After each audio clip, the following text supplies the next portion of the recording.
ఈ మధ్య ప్రపంచవ్యాప్తంగా కూడా ఇండియన్స్‌ని ఆయా దేశాల్లో కొట్టడం కావచ్చు, రేపులు చేయడం కావచ్చు, వాళ్ళ ఇండ్ల తగలబెట్టడం కావచ్చు, ఇలాగ చేస్తున్నారు. ఇది ట్రంప్ వచ్చినాక కొంత పెరిగినట్టుగా మనకు కనబడుతుంది. హ్మ్. ఎందుకంటే యాంటీ ఇమ్మిగ్రేషన్ సెంటిమెంట్ అనేది ప్రపంచవ్యాప్తంగా పెరిగింది. ఆస్ట్రేలియాలో గొడవలు జరుగుతున్నాయి, ఐర్లాండ్‌లో జరిగాయి, ఇంగ్లాండ్‌లో చాలా చోట్ల జరుగుతున్నాయి. ఇప్పుడు కెనడాలో నిన్న ఒక స్టూడెంట్‌ది.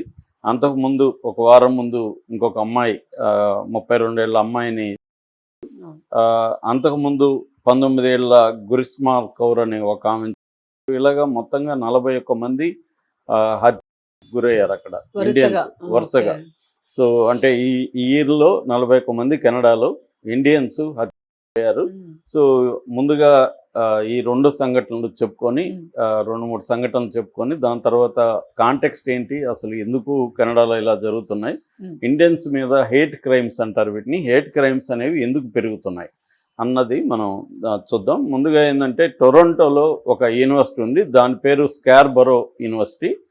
ఆ యూనివర్సిటీలో నిన్న శివాంక అవస్థి అని 20 ఏళ్ళ అబ్బాయి, మెడికల్ స్టూడెంటు. ఆ అబ్బాయిని కొంతమంది దుండగులు వచ్చి కాల్ చేసి వెళ్ళిపోయారు, గన్తో ఫైర్ చేసి షూట్ ఓకే. చేసి వెళ్ళిపోయారు. దాంతో అక్కడ యూనివర్సిటీ ఆ బ్లాక్ అంతా కూడా క్లోజ్ చేసేసారు.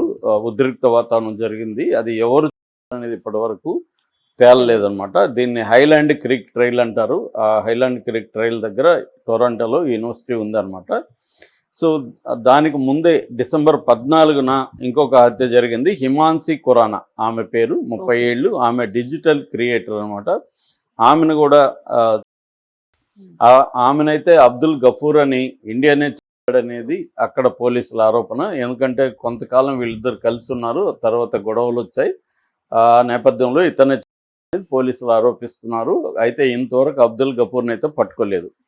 అట్లాగే 19 ఏళ్ల గురుసిమ్రాన్ కౌర్ అని వాల్మార్ట్ ఎంప్లాయీ, ఆమె కూడా మిస్టీరియస్గా డెడ్ బాడీ దొరికింది. ఎవరు ఏంటనేది ఇప్పటివరకు తేలలేదు.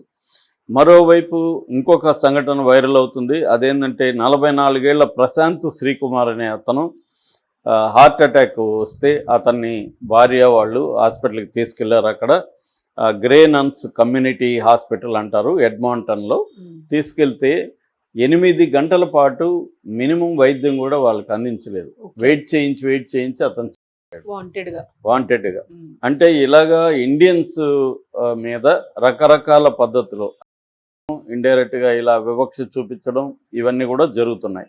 మనకి ఇండియన్స్ ఏంటంటే కెనడాలో అతిపెద్ద ఇమిగ్రేషన్ గ్రూప్ అని చెప్పచ్చు. హ్మ్. 13 లక్షల మంది భారతీయులు కెనడాలో ఉన్నారు. హ్మ్.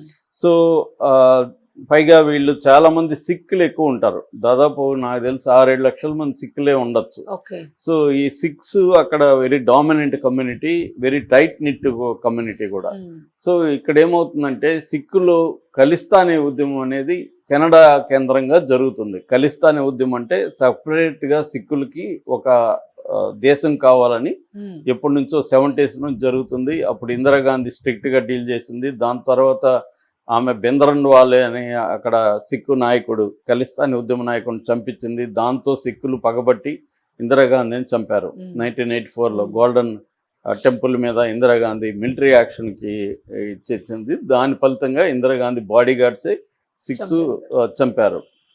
ఆ తర్వాత సిక్కుల్ని ఊచకోత కోసింది కాంగ్రెస్ పార్టీ. దాదాపు 4,000 నుంచి 8,000 మంది, కరెక్ట్గా లెక్కలు లేవు కానీ దాదాపు 6-7 వేల మంది అయితే ఖచ్చితంగా ఊచకోతకి సిక్కులు గురయ్యారు ఢిల్లీలో. హ్మ్. అప్పుడు కూడా ఒక ఫేమస్ కొటేషన్ కూడా చెప్తారు. రాజీవ్ గాంధీని అడిగి ఎవరో జర్నలిస్ట్ అడిగితే, ఒక అవును. మహావృక్షం కూలిపోయినప్పుడు భూమి దద్దరిల్లడం సహజమే అని చెప్పాడని. అంటే ఇందిరాగాంధీ వీళ్ళు కరెక్టే అన్నట్టుగా ఆయన చెప్పాడనేది హ్మ్. చాలామంది బయోగ్రఫీల్లో కూడా రాశారు. సో దీనివల్ల ఏమవుతుందంటే ప్రపంచవ్యాప్తంగా ఉన్న సిక్కుల్లో ఒక అభద్రత భావం కానీ, ఇండియన్ దీని మీద వ్యతిరేకత కానీ రావడం జరిగింది. దీని కేంద్రంగా సిక్కులు అక్కడ ఎక్కువ ఉన్నారు కాబట్టి అక్కడ ఖలిస్తానీ ఉద్యమం అనేది బలంగా ఉంది. దీన్ని మోడీ ప్రభుత్వం సహించకుండా గట్టిగా సిక్కు ఈ ఖలిస్తానీ ఉద్యమ నాయకుల్ని చంపడం కానీ, లేకపోతే అరెస్టులు చేయడం కానీ జరుగుతుంది. వీళ్ళ మీదకి హిందూ గ్యాంగుల్ని, లారెన్స్ బిష్నోయ్ లాంటి గ్యాంగులను కూడా ప్రయోగిస్తుంది మన భారత ప్రభుత్వం. సో ఈ నేపథ్యంలో ఏమవుతుందంటే అక్కడ ఇండియన్స్ మీద వ్యతిరేకత అనేది కెనడాలో కూడా బలంగా పెరిగింది.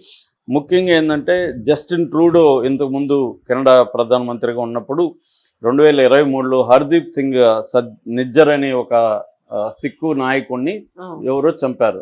అది ఇండియన్సే చంపారు, రా ఏజెన్సీ చంపారు, రీసెర్చ్ అండ్ అనాలిసిస్ వింగ్ అంటారు మన ఫారెన్ స్పై ఏజెన్సీ అనేది ట్రూడో ఆరోపించారు. అప్పుడు మన ఇండియన్ డిప్లొమాట్స్ని కెనడాలో 6 మందిని బహిష్కరించారు. దానికి ప్రతీకారంగా మోడీ ప్రభుత్వం ఇండియాలో ఉండే కెనడా డిప్లొమాట్స్ని వీళ్ళు బహిష్కరించారు. కొద్ది రోజులు వీసాలు ఇష్యూ ఇవన్నీ కూడా ఆగిపోయినాయి కెనడాకి మనకి. ఆ తర్వాత ప్రభుత్వం మారింది అక్కడ. ఇప్పుడు సత్సంబంధాలు అయితే ఉన్నాయి. కానీ కెనడాలో ఏమవుతుందంటే ఈ యాంటీ ఇండియనే కాకుండా యాంటీ ఏషియన్ సెంటిమెంట్ అనేది బలంగా పెరుగుతుంది అక్కడ. మనకు కానీ చూస్తే 2020 నుంచి 25 ఈ 5 ఏళ్లలో 172 మంది ఇండియన్ స్టూడెంట్స్ని కెనడాలో, ఇది మొత్తంగా వరల్డ్లో 633 మందిని ఇండియన్స్ని ఈ 5 ఏళ్లలో చంపితే ఒక్క కెనడాలోనే 172 మందిని